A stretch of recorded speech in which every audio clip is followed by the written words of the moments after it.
Tonight in Healthy Living, possible pocketbook relief on the way for families who rely on epinephrine auto-injectors. Those are the devices that deliver medicine that can really save a life in an extreme allergic reaction. They can cost families hundreds and hundreds of dollars. And lots of families use them. But just this afternoon, Ohio representatives gave the unanimous nod of approval to a bill that backers hope will make the prescription more affordable. I spoke with Kroger Pharmacy's patient care coordinator about that.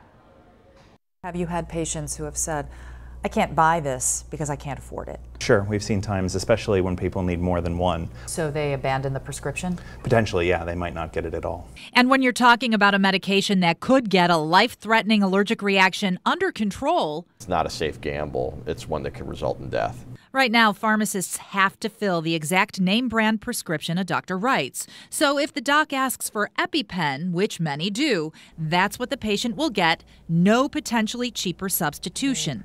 We wondered why. As long as there is a different administration device, the pharmacist is not allowed to substitute.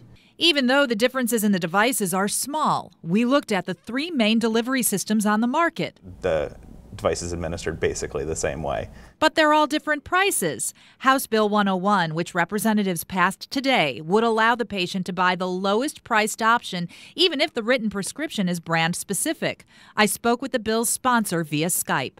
This legislation authorizes the pharmacist to make that reasonable substitution to the lesser expensive drug, which will save insurance companies and patients hundreds of dollars. Potentially. But pocketbook relief could be months away. What about now? There's an option or there's something that you can do as a patient that would make it so that you have choice. And what is that? Today, a patient could tell their doctor to make sure that they're writing the prescription for an epinephrine auto-injector. That means he's described it as a general product, and then the pharmacist can just pick whatever one.